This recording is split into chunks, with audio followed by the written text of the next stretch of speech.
Bienvenue. Est-ce que nous sommes intelligents? Le mot intelligence a pris un autre sens. Ça ne veut pas dire qu'on est cave quand quelqu'un nous dit qu'on n'est pas intelligent. Je vous ai dit que ça a pris un autre sens. Parce que le mot intelligence, c'est simplement la faculté d'apprendre et de comprendre. Je connais beaucoup de gens qui ont de la difficulté à apprendre et à comprendre. Et pourtant, c'est pas des caves, ils sont aussi intelligents que vous et moi. C'est qu'il y en a qui ont de la difficulté. Et ils comprennent. Quand on dit, ah, ils sont pas vite. Oui, mais ils arrivent à apprendre et à comprendre quand même. Mais peut-être pas à la même vitesse que nous. C'est comme quand on allait à l'école. On nous donnait des bulletins. On passait des examens. Pour savoir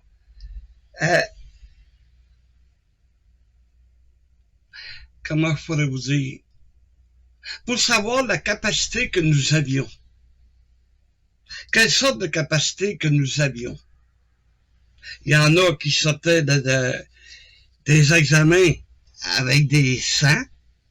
Il y en a qui sortaient des examens avec des 110. Mais il y en avait aussi des 50. Parce qu'on n'avait pas tous la même intelligence. C'est-à-dire la même capacité. C'est le sens réel du mot intelligence, c'est celui-là. La faculté d'apprendre et de comprendre. Et on va voir un exemple à travers la faculté de comprendre les choses de Dieu. Et pour ça, on va aller dans l'évangile de Marc, au chapitre 7. Donc, Marc 7, le verset 17. Lorsqu'il fut entré dans la maison, loin de la foule, ses disciples l'interrogèrent sur cette parabole. Et il leur dit, vous aussi, êtes-vous donc sans intelligence?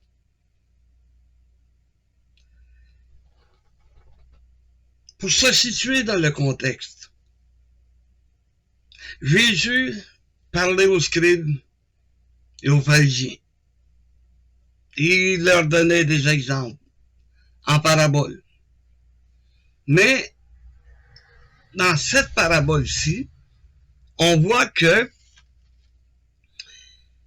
ne comprenez-vous pas que rien de ce qui du dehors entre dans l'homme ne peut le souiller?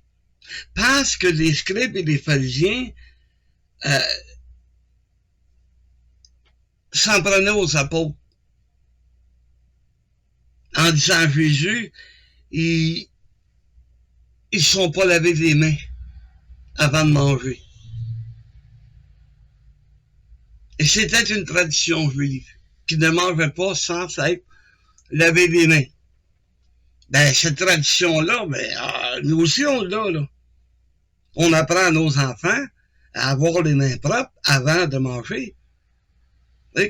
Quand tu reviens de dehors, que tu as joué dans le sable, que tu as joué, puis tu t'es salé les mains, fait que c'est normal que tu demandes à tes enfants de se laver les mains. C'était normal. Mais c'était de l'hypocrisie de la part des scribes des pharisiens. C'était pas pour leur propreté personnelle.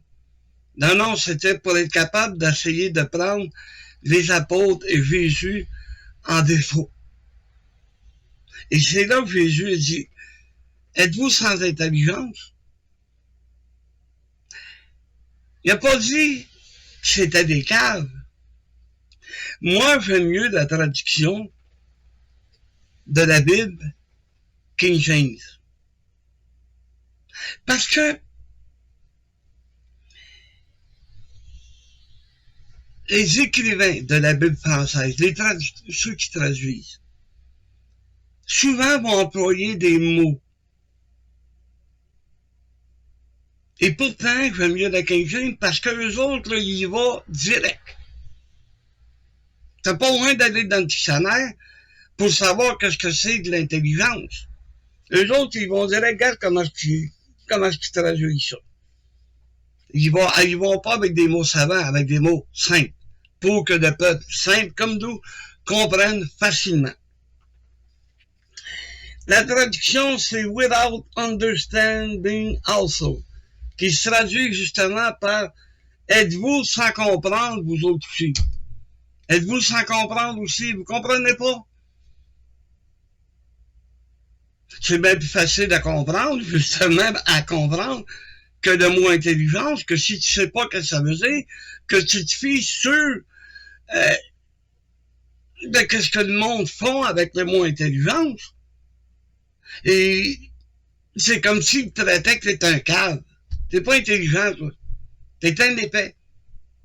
Tandis que la Bible, elle, anglaise, nous dit exactement, vous comprenez pas vous aussi. Regardez bien. C'est pas ce qui entre dans la bouche de l'homme qui le souille. Ah non. C'est ce qui en sort, comme on va le voir. Rien de ce qui est du dehors entre dans l'homme ne peut le souiller. OK? Peu importe l'aliment que tu vas ingurgiter, que tu vas avaler. Peu importe. Que ce soit du porc, du bœuf, des pâtes alimentaires, du lièvre que tu as pogné au collet. Oh, combien que de personnes ne mangeront jamais ça? Il n'y a rien qui peut te souiller. Rien. Parce que regardez bien, car cela n'entre pas dans son cœur, mais dans son ventre. Puis s'en va dans les lieux secrets, qui purifient tous les aliments. Voyez-vous, encore un mot savant, qui purifie. Mais la Bible King James m'a dit qui purge les aliments, qui te nettoie le corps.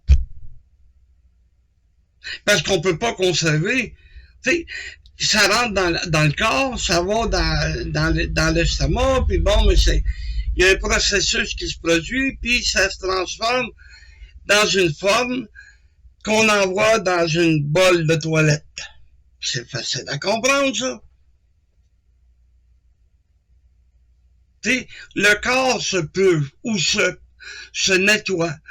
C'est de là qui a pris le mot savant, se purifie. C'est simplement que le corps se nettoie. Il n'y a rien qui rentre dans le corps, qui s'en va dans le cœur. Il dit encore, ce qui sort de l'homme, c'est ce qui souille l'homme. C'est ce qui va sortir. Parce que, regarde, car c'est du dedans, c'est du cœur des hommes que sort. Et là, il part. Et on va les voir, chacun des mots employés par Jésus, pour démontrer que, regarde, qu'est-ce qui sort de l'homme, là? C'est ce qui vient de son cœur. C'est ce qui sort de son cœur. Regardez bien. Les mauvaises pensées.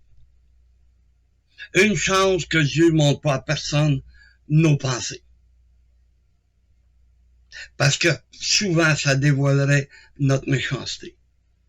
Souvent, ça dévoilerait des choses qu'on veut pas que personne soit au courant, que personne ne sache.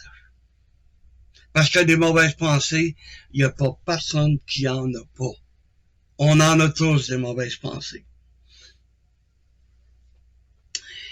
L'adultère et l'impudicité.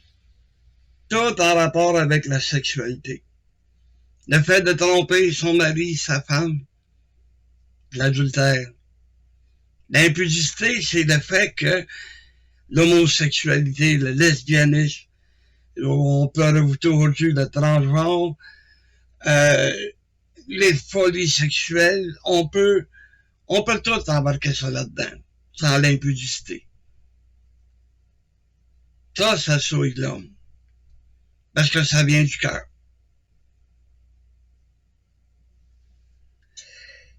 Les vols, la cupidité, les deux vont ensemble. Ouais. Parce que la convoitise, là, le désir immodéré, le désir qui fait qu'on n'est pas capable de se contrôler, ce désir de richesse, bien souvent, va amener des gens à voler.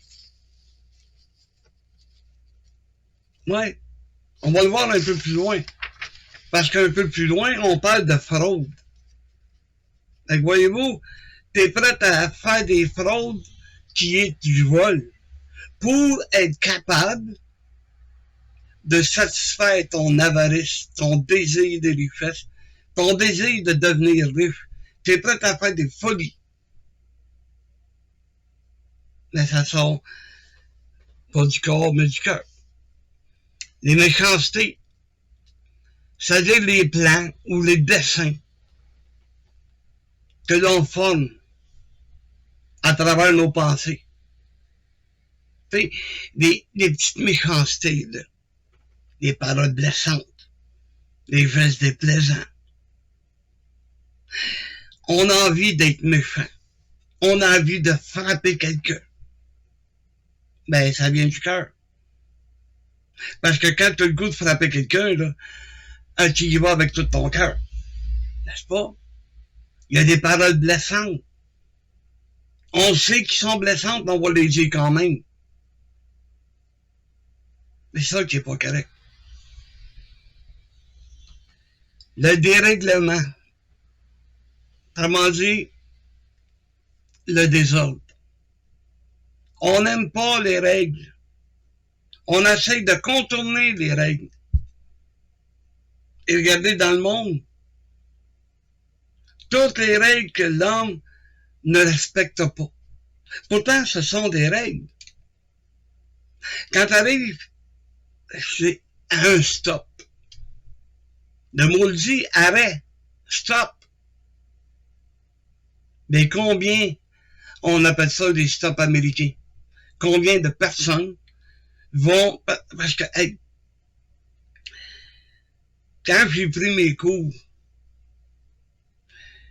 de conducteur d'autobus scolaire, le moniteur m'a appris, quand tu arrives sur un stop, il faut que tu sois là en arrêt complet, au moins 3 secondes. Le temps de regarder à gauche, le temps de regarder à droite, et là, tu peux décoller. Mais quand tu fais un stop américain, ton char n'est pas arrêté complètement. Tu sais, c'est un règlement. Mais si un policier, puis que tu l'as pas vu, puis que tu fais un stop américain, ben, tu vas te ramasser avec une contravention. Hey, j'écoutais un animateur de radio il y a bien des années. Et il aimait ça aller aux États-Unis. Et à un moment donné, il roulait. La limite était de 55 000 à l'heure. Mais lui, il a monté ça à 65. Parce que l'autre côté, c'est pas des kilomètres, c'est des milles. Il a monté ça à 65. Il s'est fait arrêter par le policier. Un state trooper. Puis il a dit à l'agent, voyons donc, c'est un 10 000 à l'heure de plus. Non, il dit, ça, c'est 55, tu roules 55. Il s'est ramassé avec une contravention. Mais ici, les autoroutes, c'est à 100 km, puis le monde, il roule 120. Puis le pire, c'est que les policiers vont laisser faire, vont laisser aller. Mais le monde exagère, là. 120, mais c'est plus assez. C'est 130, 140, puis 150. Mais ce sont des règles à suivre. T'sais, la règle veut que on paye nos impôts. Mais il y en a qui ne payent pas. Il y en a qui font même pas de déclaration. Pourtant, la loi est pour tout le monde, mais ils n'aiment pas les règles. Vous savez, il y a des lois non écrites dans l'Église. Ils ne sont pas écrits. C'est pas des lois comme telles. Mais c'est la loi de la logique. Si Dieu aimait pas ça autant d'Israël quand Moïse nous a donné les commandements, pourquoi qu'il aimerait ça aujourd'hui? Vas-y donc avec la logique. Puis il y en a qui vont exagérer, qui vont se servir de ces lois-là, qui vont servir des lois de Moïse encore aujourd'hui. Mais on n'est pas sous la loi. Mais pourquoi que ça plairait à Dieu? Hein? Pourquoi je ne m'abstiendrai pas de certaines choses dans le but de plaire à Dieu? C'est pas des lois qui sont écrites. Mais il y en a beaucoup qui n'aiment pas le dérèglement. Ils n'aiment pas ça des lois. Ils n'en veulent pas des lois. Mais pourtant, il y a des lois qui vont plaire à Dieu. Le regard envieux, la convoitise des yeux qui nous amène à tout vouloir, qui nous amène à envier notre prochain, envier notre voisin. Pourtant, le regard envieux, on ne devrait pas l'avoir, ce regard-là. On ne devrait pas convoiter. C'est une règle. Ça, c'en est une loi de Dieu. La loi pour notre bien. Parce que si tu convoites, puis tu te laisses embarquer par la convoitise, tu te laisses embarquer par la tentation, tu vas peut-être te ramasser avec un paquet de dettes que tu ne seras pas capable de payer. Tout ça à cause de la convoitise. Tu sais, c'est le fun quand tu vois des choses nouvelles. C'est tentant de les posséder. Vous savez, c'est comme quand ils ont sorti des vidéos. À l'époque, là, c'était populaire. Hey, 1200 piastres pour les vidéos.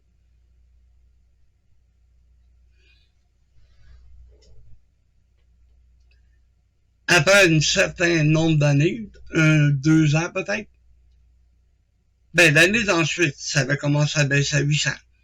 La deuxième, ben 500. Puis à un moment donné, tu peux avoir une vidéo pour 125 piastres.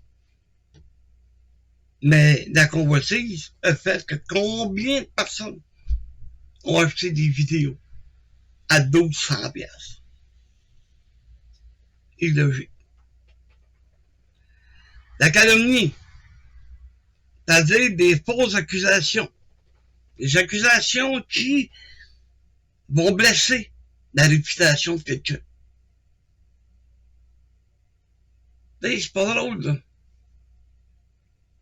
Tu vas t'attaquer à quelqu'un par des fausses déclarations. Tu vas les calomnier. Ben, c'est ça la calomnie. Comment se fait qu'à un moment donné, tu vas en arriver à détester quelqu'un à cause de ce qu'il a fait? Supposément. Il faut que ça soit prouvé. Prenez l'exemple, excusez, la grosse mode d'un certain temps, là, ça a été que des élèves accusent le professeur. Puis il y en a justement un exemple il y a quelques années. Le professeur avait donné des notes. Et il y a 3 jeunes filles qui n'étaient pas satisfaites de leurs notes. Alors, ils ont accusé le professeur d'avoir fait des attouchements sur eux autres. Il a perdu sa femme, ses enfants, sa maison, sa job. Il a tout perdu. Pour s'avérer qu'il n'y avait rien de vrai. Qu'à un moment donné, c'est une des trois petites filles qui s'est sentie mal de voir ce qui arrivait à son professeur. Et qui l'a avoué. Mais il a tout perdu. Sa réputation a été salie, traînée dans la boue. Tu sais, il y en a que c'est vrai, là, que certains professeurs les avaient abusés. Ça, là, je nie pas ça. Mais c'est juste pour dire cet exemple qui fait que 3 jeunes filles se sont pris à le professeur qui a tout perdu à cause d'une réputation. Pourtant, il n'y avait rien de vrai. C'est triste. Les sorcières de Salem, vous avez entendu parler de ça. Combien de femmes ont été accusées de sorcellerie par une femme jalouse d'eux autres? Parce qu'elle était plus belle peut-être qu'elle. Parce qu'il y a un homme qui s'est intéressé à elle et non à l'autre. Combien qui ont été accusés et qui ont été brûlés au bûcher? Tout ça parce que quelqu'un de jaloux, quelqu'un de jaloux l'a accusé de sorcellerie. Hey, imaginez. Un village au complet qui s'en prend à une femme.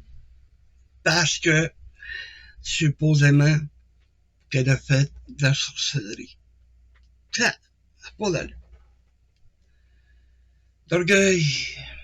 Hey, ça vient du cœur, ça, l'orgueil, hein?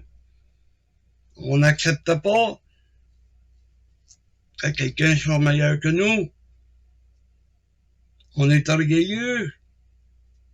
On veut les plus belles choses. On veut montrer au monde, regarde-moi. C'est orgueil. Tu veux devenir meilleur que tous les autres. Regarde-moi. C'est de l'orgueil. C'est triste. Et il n'y a rien qui t'empêche d'être fier de ta femme, tes enfants, tes parents. Il n'y a rien qui t'empêche d'être fier. Mais pas de là devenir orgueilleux. Tu sais, l'enfant roi, il est meilleur que les autres. Il est plus beau que les autres. On est tellement... C'est plus rien que de la fierté. Ça, c'est de l'orgueil. Tu sais, je suis fier de mes enfants. Ils réussissent dans leur vie. Gloire à Dieu. Je suis pas là à m'en vanter tout le temps. Hey, regarde mes enfants. Non, ils sont pas parfaits, mes enfants. Là. Mes petits-enfants non plus. Je les aime beaucoup, là, mais ils sont loin d'être parfaits. Mais je suis fier d'eux autres. Je suis fier de ce qu'ils accomplissent. Point à la ligne. La folie. Ah. Y a-tu des fous dans l'église? Y a-tu des folles dans l'église? Oh que oui. Quand on néglige les avertissements de Dieu, puis qu'on se borne à continuer à mal agir au lieu de comprendre le message de Dieu, qu'on doit mettre en pratique la parole de Dieu, ça c'est de la folie. Ça c'est d'être sans intelligence. T'essayes pas de comprendre. Penses-tu que Dieu va te laisser aller de même? Penses-tu que Dieu il interviendra pas à un moment donné pour que tu deviennes obéissant à sa parole? Puis c'est de la folie. Quand Jésus là, donne l'exemple de l'homme qui a eu des bonnes récoltes et qui dit, ben, m'en battre les greniers, m'en bâtir les plus grands. Qu'est-ce que Jésus dit? Insensé, espèce de fou. Cette nuit, ton âme va être demandée. À quoi ça va t'avoir servi Tu sais, il y en a qui peuvent être insensés. Ils voient pas l'avertissement de Dieu. Pourtant, 2 fois par semaine, on apporte des messages. On essaye de convaincre les gens de se donner entièrement à Dieu. C'est ça, être sans intelligence. De pas essayer de comprendre. Tu sais, tu peux vivre la vie que tu veux. C'est ton problème. Ce qu'on essaye de faire, là, ce que moi j'essaye de faire, en tout cas, c'est de te ramener à la raison. Que tu sois pas un insensé, tu sois pas un fou. Que les gestes que tu vas commettre ne seront pas des gestes de folie. La folie, là, c'est d'arriver à contredire ce que Dieu essaie de te faire comprendre. Essayer de trouver des versets pour justifier ta mauvaise conduite. Jeune homme, jeune femme, un jour tu vas rencontrer Dieu. Et qu'est-ce que tu vas lui répondre? Est-ce que Dieu va dire, tu comprends rien? Je vais essayer de te faire comprendre. Je vais essayer de te donner de l'intelligence. Mais tu n'as jamais rien compris. Il va être trop tard pour essayer de comprendre. Donc, aujourd'hui, la grâce que je vous souhaite, c'est que justement, ce qui sort de votre cœur, ce sont des belles choses. Ce sont des choses qui vont plaire à Dieu. C'est ça le message que Dieu m'avait mis à cœur de vous apporter. Dieu nous bénisse tous.